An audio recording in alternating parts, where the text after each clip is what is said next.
Well, good morning, you instigating women Hello. and my awesome friends.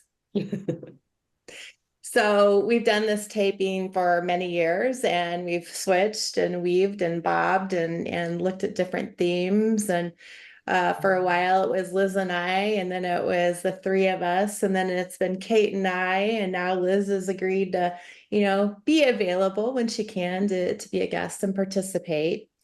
And we've all talked about, the tone or the theme of instigating women and friends maybe needing to shift just because our energy is kind of shifting from always being about professional coaching and career and more of the non-personal side of life, I guess I would say, to wouldn't it be exciting and wouldn't it be fun and wouldn't it be really kind of energizing to personalize it and to still connect what we're doing personally with coaching and health and well-being, especially for women and those who identify as women, because all of us have always been about agency and courage and, women finding their voice.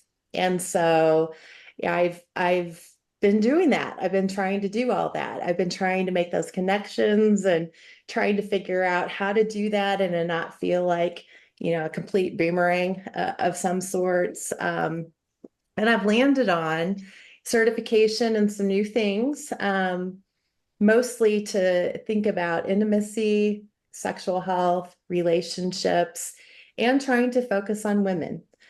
Because I don't know about the two of you, but I wasn't taught much about real sex growing up.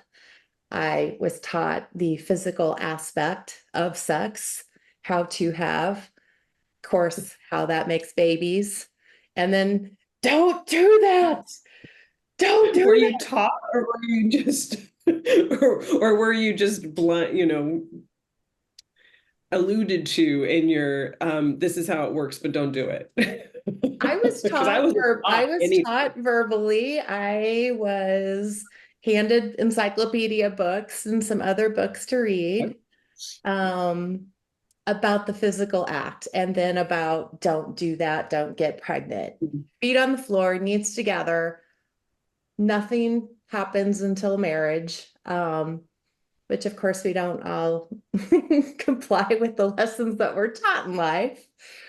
And none of those lessons included, what do I really want from this?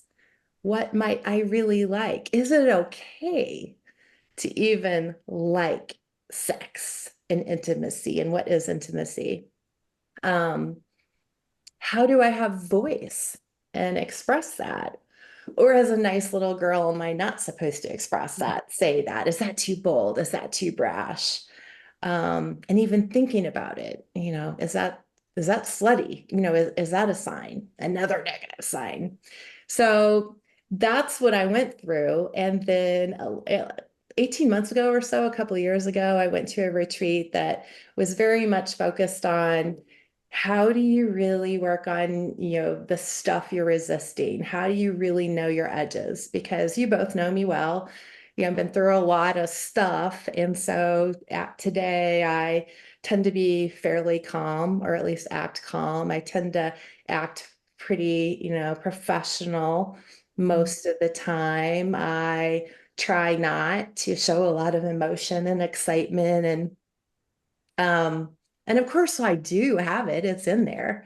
It's just buried or it's just protected.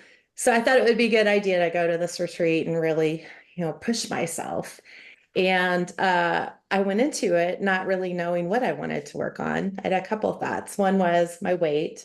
One was my relationship with Mike because we've been married monogamous forever and thinking maybe it could improve, but it's awesome. But, what else?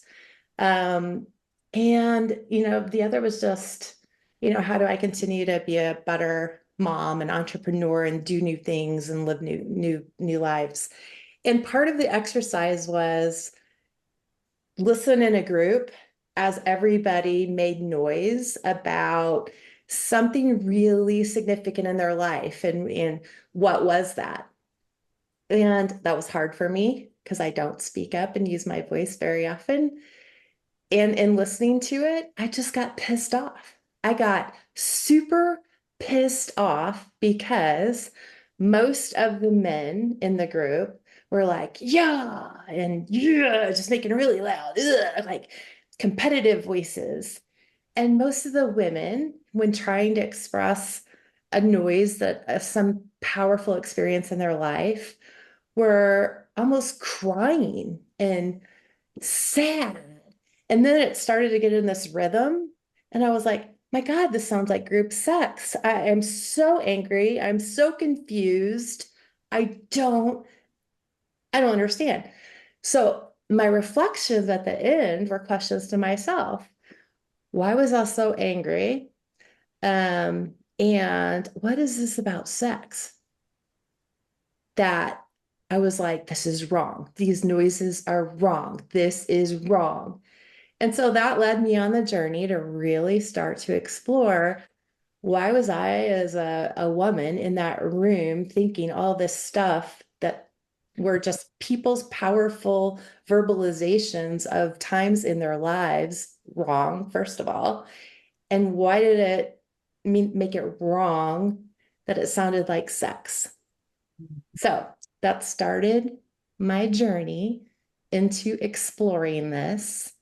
And it's definitely been a learning edge. And you can ask all the questions you want, and I won't have answers to most of it, but I think it's pretty fun to learn and explore together. Well, the first thing that comes to my mind is fascination around that you were taught the mechanics, because other than me walking in on my parents when I was 5 or 6, um, I didn't know the mechanic. Like, I wasn't taught the mechanics. There was no Okay. book. There was the you're beginning to smell as Okay. as a teenager class, I think in 5th or 6th grade. This is what's happening with your body, etc. Yeah. But I feel like I had to intuit a lot of things. Hmm. And I had sex very early when I was 15. Okay. Um, it was a boyfriend that I was serious about, but still very young, and he was older. And so what's interesting to me is, though I wasn't taught the mechanics, I also wasn't taught the, feet on the floor, wait until marriage Mm. type thing. My grandmother, who had my mother at 17, um, said to my mother, "Oh, Katie's got a boyfriend. You should need to get her on birth control." And my Mm. mom was like, "Katie's young. She doesn't need to be on birth control." Um, and we were sitting in the doctor's office when she said, "Katie, do we need to be here?" And I nodded. And she was like, "Oh, hell, what, you were taught to talk to me about stuff and blah, blah, blah." Um, but I've always been very positive about sex drive and about sex and sexuality, um, and about just, this being a natural, positive part of life. So, maybe that lack of mechanics also came with the lack of Yeah. um, judgment around it. Not that there weren't plenty of people in my life who had judgment and shame around it that I had to kind of process through, but I've always had a really healthy, like, no, this is good for you. It's medicine. I mean, at the far extremes, it's medicine and intimacy and connection and how we designate connection to that person that we're with. Um, and at the far end, it's, something that's a human need, sexuality and release and whatnot. So I just find it interesting that your journey is so different than mine. Yeah, me And I'm too. wondering, Liz, did you have somewhere in the middle, or somewhere closer to Gwen, or somewhere closer to me? I'm listening to this, and I think my experience is very ironic, and I think I land in the middle of you two. But I think my experience is ironic because my mom taught classes on male-female relationships, like college classes, and Wow. had all the books that you could imagine, like all kinds of books that were published in the 70s on sex and different bodies and stuff. And so I had a lot of access, but I didn't have a lot of conversations.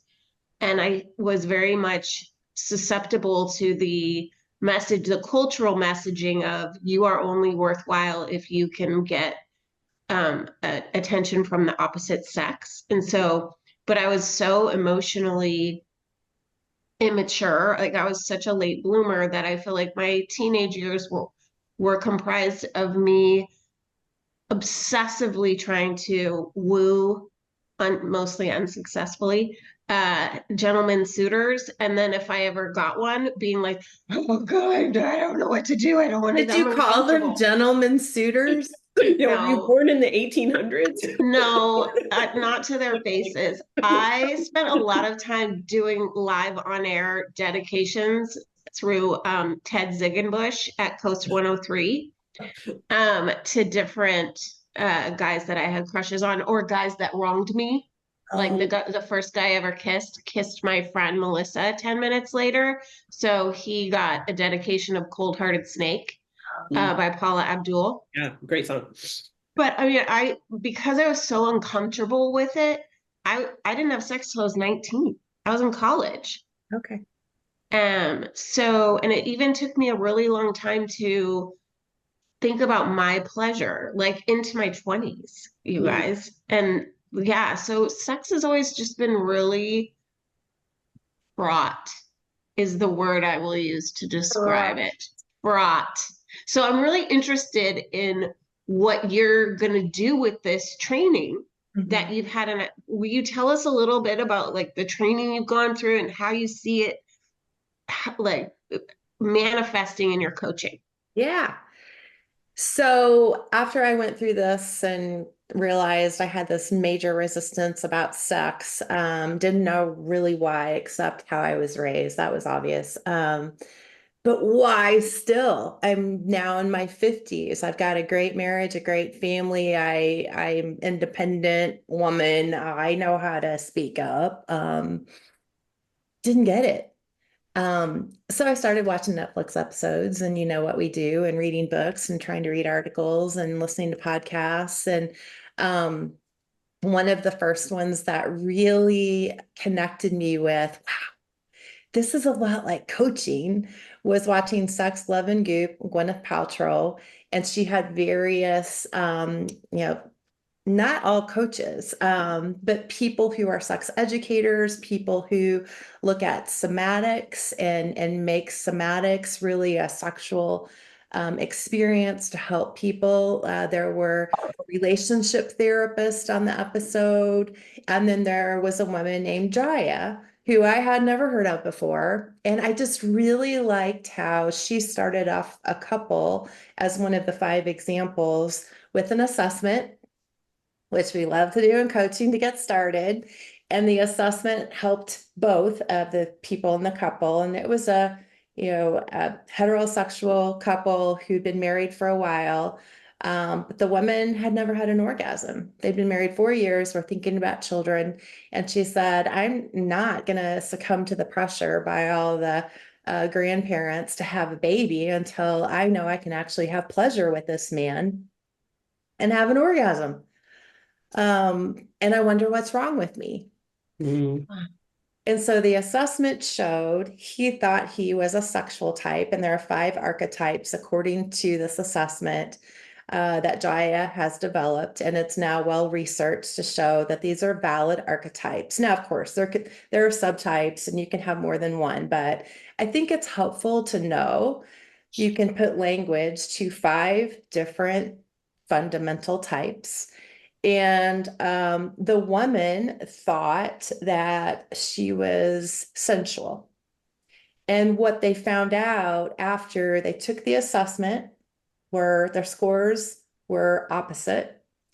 But Jaya has a method that you take the assessment and your brain tells you what it thinks it should say.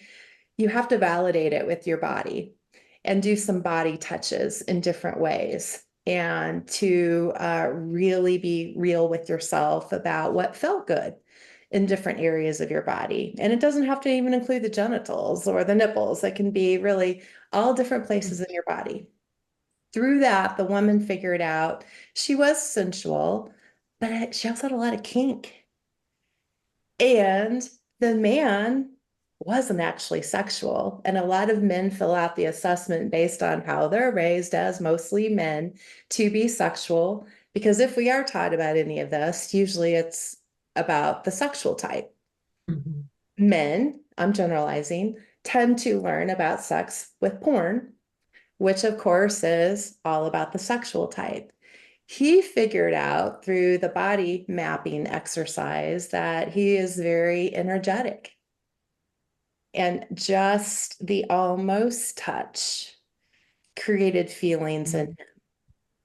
And I so was about to ask what that was, but you just explained it. yeah, he could feel Jaya's hand above him. He could get goosebumps. And so he was able to learn that he actually needs to move slow and to be much more intent about energy and eye gazing and um, acknowledging he can have an orgasm without physical touch, which some can, and really incorporate that into their relationship and make that part of the kink that the woman didn't understand she had.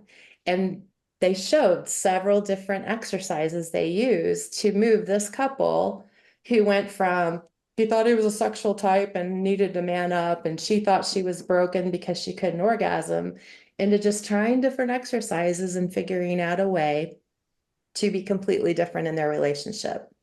So the other interesting piece is that he met her because he was an artist on a beach. And he started to draw her, and that's how they got together. So Jaya was able to understand, again, through coaching principles about their background, about how they met, about what they like to do in their personal lives, about what their other passions are. And so one of their best experiences was for her to be sitting on a table, being told she couldn't move, and he got to paint with chocolate and glazes on her. And then they had homework to go home and try that and see what happened. And guess what? They had best sex ever, and she had her first orgasm. And so you, as a coach, are equipped now to talk through the assessment, do the exercises around, okay, what does that really mean? Do the homework around the sensuality, the different body mapping, to then help people discover what they are and begin to open up Mhm. the conversations, because I think it's about conversations as well with your partner, to get to the best sex of your life. Is that Exactly. true? Exactly. So with the coaching, I am now practiced and have been signed off to be able to do all of those things. But I love that with the package comes 8 modules that Jaya herself and her partner Ian lead. So the clients can watch the module, start with some homework, come up with some questions, and then my coaching sessions are, okay, how is it going? And now what do you want to explore more? What's working for you? What pissed you off? What are your areas of resistance? And let's explore that. What's underneath that? What don't you want to try? What videos don't you feel comfortable watching? Because there are some demonstration videos. Um, and just having those conversations in a coaching environment that's safe and confidential helps people, again, through their agency and their awareness, to talk about stuff that they don't talk about with anyone else. Well, it gives them a shared language. So full disclosure, I've taken a couple of the classes, et cetera, just to make this a conversation with Gwen versus just Gwen yapping all the time. So I could lend my experiences to it. But I think the fundamental benefit of this is we don't have language. Right. And this democratizes language around sex to make it much easier to talk through, to lend language to things you might not even know or think, right? Like this woman and finding out that she was kinky. Okay, well, what does that mean? There's a spectrum, as with everything. It doesn't necessarily mean, whips and chains. It can, but it doesn't necessarily mean that. It can mean simply, I'm not in control while you paint my body with chocolate, Mm-hmm. right? It Mm-hmm. can mean different things. So having that language of, oh, I'm not broken or wrong. I just like a non-touching, energetic experience to get me going. That's not broken or wrong. That's just not porn, right? What we're taught in porn. Right. And so that language that then you can begin to discuss, oh, this is what I like and this is what I don't like, I think is so valuable. And I think the coaching aspect for you, Gwen, is incredibly valuable because some couples have gone to, by the time they're reaching out, there's been time, right? There's been wrongs, there's been misunderstandings, there's been frustrations. And some people are, they're still willing to try, but they're on this mound of resentment. Mm-hmm. And I think the coaching piece of it allows you to chip away at that mound of resentment to get to the, okay, now I'm ready to talk. Now I'm ready to experiment. Now I'm ready to do homework because, I'm not pissed off that, you know, you couldn't have an erection and so therefore I couldn't have an orgasm, right? And all of that emotional aspect that can be brought into sex and intimacy, you can help with your coaching to dissipate. Mm-hmm. Yeah. It's just another path of most people at some point in their lives feeling like, what's wrong with me? Mm-hmm. Or, man, I'm just stuck. This is boring. Have I done it all? Do I know it all? How do I spice it back up? It's normal stuff. Well, and as we age as women, things change. And Mm-hmm. so having a breadth of different uh, things on the spectrum to try is super helpful. Mm-hmm. And as we age as women, there becomes more and more shame if, as midlife woman, you still love sex or you still want to be sexy, or then, oh my goodness, as you become grandmother age, all these shame things come up.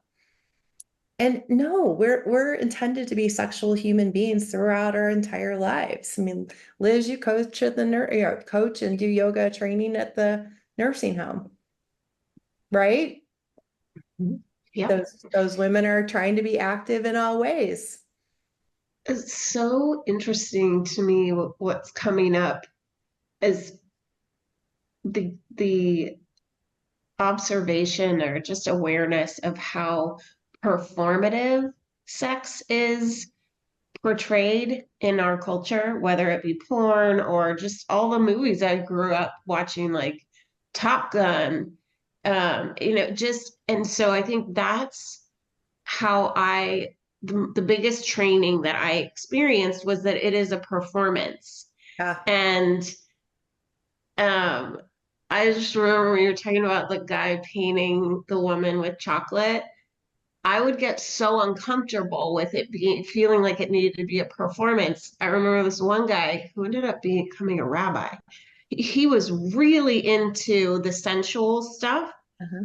So he showed up at my house one night with chocolate, with chocolate pudding and like candles and strawberries, and wanted to do that to each other, right? And I was seriously like, what in the hell are Yeah. you talking about? So I turned it into a joke. When it was my turn to paint him, you guys, I made him look like Abe Lincoln.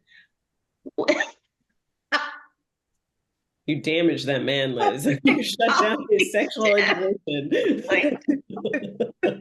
But that's exactly it.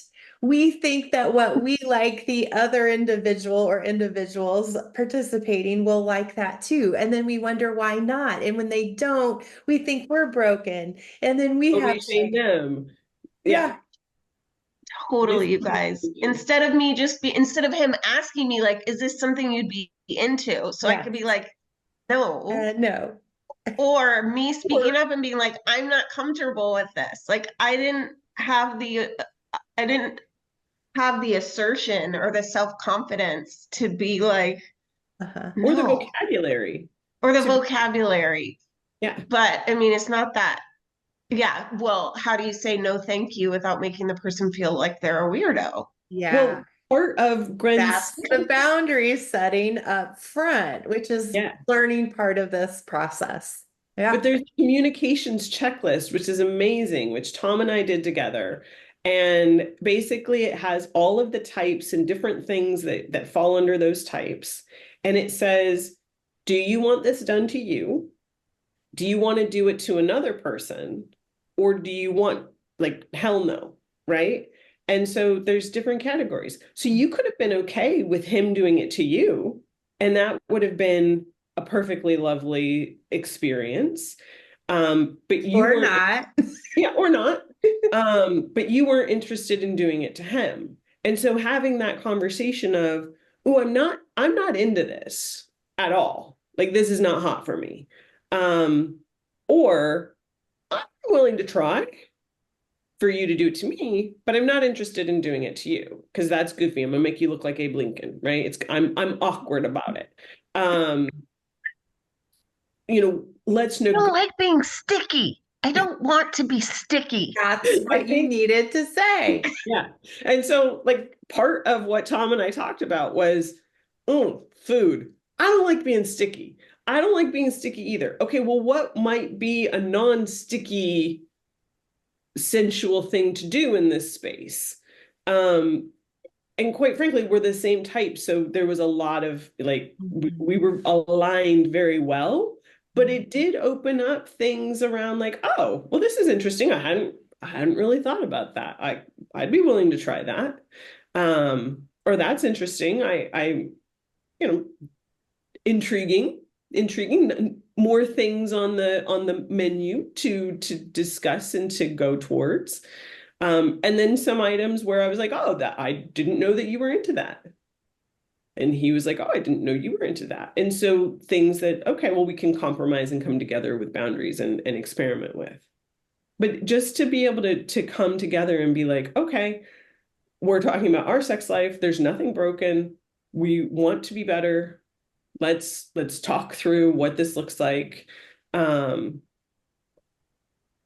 What our options are, things that we hadn't thought about, especially as we age. It was great. That's so cool. I would be such a project for you, Gwen, because I am so like I'm so naturally not experimental, and yet for whatever reason, I tend to attract people who are really experimental and they want me to experiment with them, like the gentleman who wanted us both to wear butt plugs all day long at work and call each Call each other what? And call talking each other and talk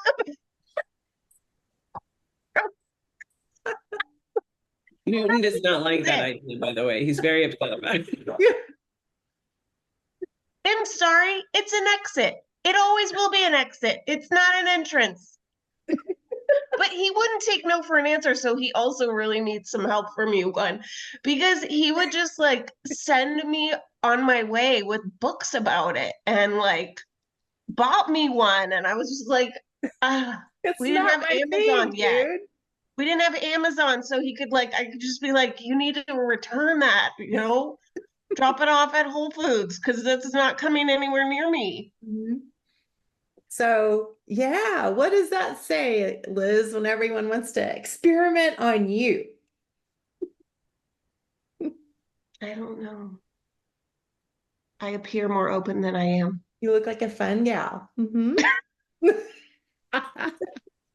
Yeah.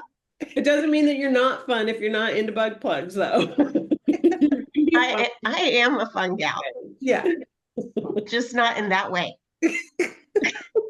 but you guys needed a communications checklist to be like, oh, I would be interested in that. And then, you know, he might maybe needed some coaching on boundaries because you can't make someone do what you want, right? You got to find that compromise because forcing someone to do something doesn't provide intimacy. It's the opposite. Mm-hmm. And if you have a partner that's like, "Ugh, I don't want to do a communication checklist, that's stupid," that tells you something about that person. Fascinating. I'm very excited for this journey for you, Gwen, because I think having someone to talk to about your sex life, your intimacy, all your hangups, all the hang-ons, right? All of those things will affect your outside life. We talk about confidence a lot. And gosh, if you're not confident in your intimacy and in yourself and your body, then how can you show up in the boardroom with all of your faculties intact, right? We carry around the person who we are in our most delicate layers. We carry that person around. That person travels with us. Mm-hmm. So I think that this is more than just like, hey, do you want to have a great sex life or do you want to experience great intimacy? I think it's more than that. I think it's so impactful. Yeah.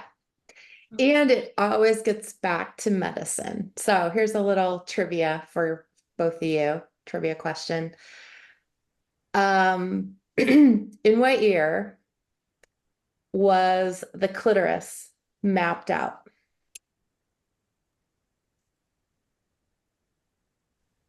Probably in the 80s. I'm with Kate. According to It my might have mother's been textbooks. sooner than that, but just so they could like cut it out. They weren't in your 70s textbooks? Was No. Okay. It was actually mapped out by a female Australian urologist named Helen O'Connell in 1998. And it was then published for the first time in 2005. That's For ridiculous. all the world to see, all the tentacles and layers of the genitalia of people born with a clitoris. Now, I think you can probably both remember things that you were doing back in 2005 when it finally became public. I was getting married for the first time. Yeah, less than 20 years ago. Yeah. So when we talk about in medicine, you know, most drugs are tried on men. Most procedures are first researched on men. Most of the documentation are about men. That includes sex, genitalia, hormones, all this stuff. It is so young. Yeah, you know what has been the biggest mind shift for me? You know, I guess even though I don't experience, I don't think of myself as being a repressed person, but I think from a sexual perspective, I probably am and have been for a long time until I feel like, you know, in the last decade or so. And the biggest shift came from thinking that it's not just the dude that has a penis. I have a penis too. It's called the clitoris. Right. And if we approach it like, if we decentralize there being one penis, that opens up a whole other language around providing pleasure and prioritizing pleasure for both of us. Exactly. So there's a great book called Come As You Are, and I'll put that in the body of the post. But she, the PhD who wrote it, just that, you know, in the womb, these tissues are the exact same. As they're developed, these tissues are the same. And then at some point, you know, the decision is either penis or clitoris, this or that, this or that. She goes through the checklist of, and people's genitalias all look different because there can be a whole spectrum of how the penis looks and how the clitoris looks, and a whole lot in between that starts to look a lot alike. Well, and one of the things that I think is fascinating about your training too, Gwen, is you're not just equipped for heterosexuals, right? You're learning about all different types of relationships Mhm. and all different types of genders and all different types of expressions, right? So I think that's fascinating from the standpoint of, again, we don't talk about this very much in our society.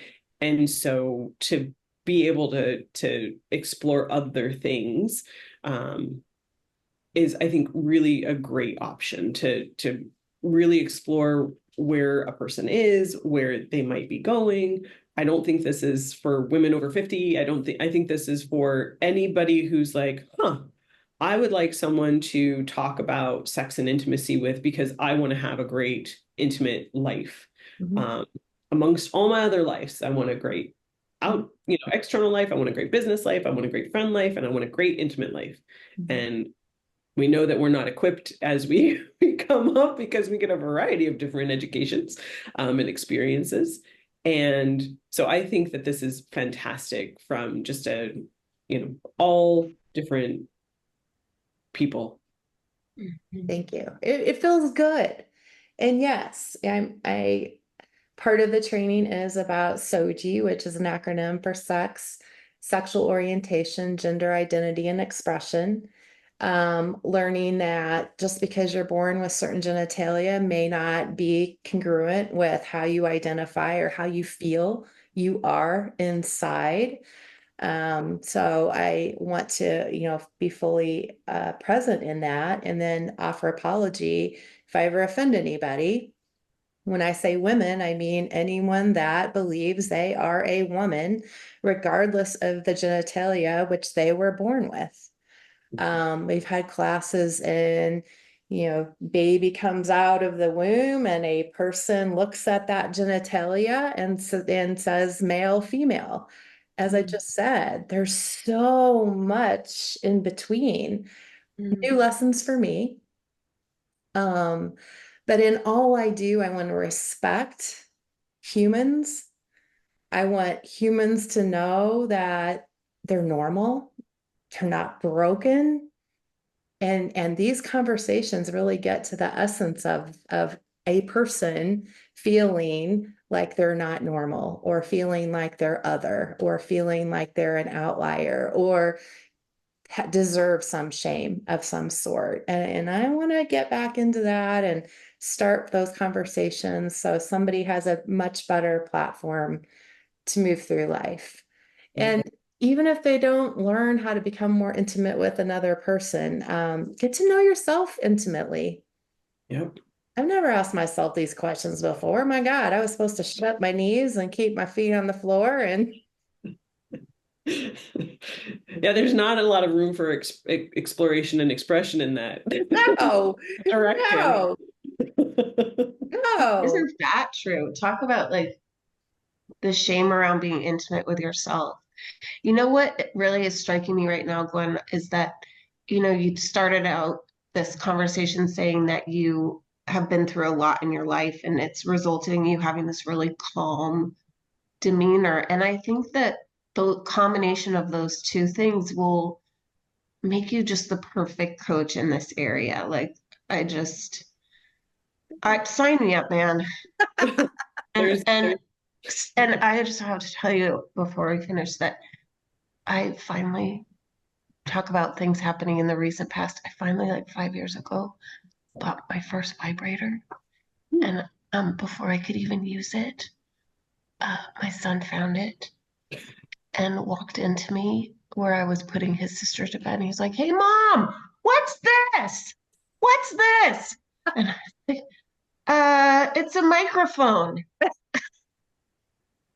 It doesn't work really very well right I now. said it was a broken. I said it was a broken microphone. Yes, it's all of that. Oh, And how to take the shame out of intimacy with yourself. Let's talk about masturbation. Let's talk about vibrators and sex toys and all the stuff. It's supposed to be normal and natural.